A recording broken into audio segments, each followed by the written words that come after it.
Welcome back, troglodytes, to Would You Rock or Not? This guitar threw me for a real loop. I was searching for some guitars to buy, and I saw this show up on my feed. And my first reaction is, oh my goodness, they messed that aging job up so badly.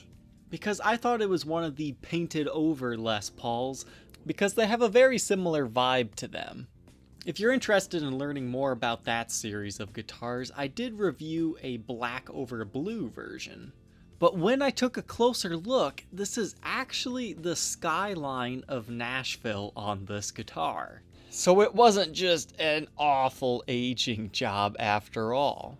So that makes this one kind of a novelty item. It's not necessarily for somebody to play, it's more so a Nashville pride Les Paul.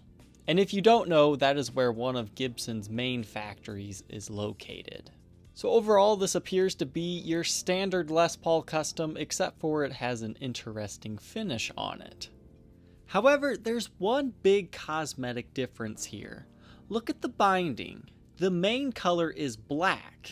Usually it's white or a cream color and then alternating patterns. This one, it's reversed, so black is the outer layer. And that really changes the look of the guitar, especially when it comes to the fretboard binding. It almost looks like it doesn't have any binding at all, but it is there and it's black. The same thing on the headstock of the guitar. Gibson doesn't do alternate colored binding a lot.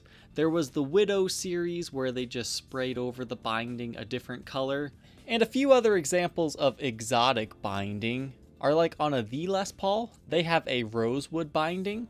And on my favorite Les Paul, the Antique Natural Spotlight Specials have brown binding, which just looks amazing in combination with the cream on the fret edge binding. But there's one more guitar that this one reminds me of, and they are pretty much exact replicas of each other. And that's the Moonless Night Les Paul Custom. That one was featured on episode 46 of Rock or Not, and my wife actually voiced that episode. But that guitar is pretty much the exact same as this Nashville one. It has the same binding patterns, it's just the finish is different. This one kind of had a subtle sparkle to it. Whereas this one, it's just Nashville Skyline. This one is offered for sale on Reverb.com by Huber Breeze Music.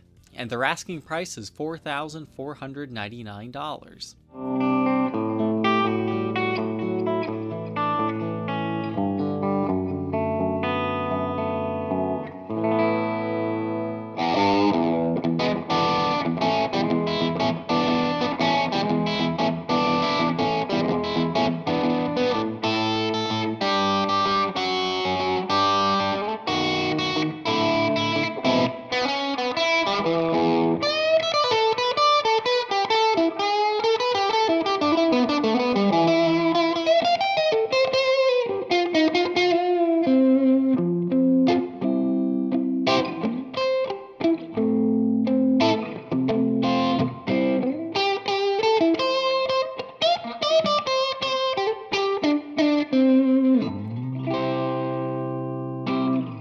The only question left, would you rock this Les Paul or not?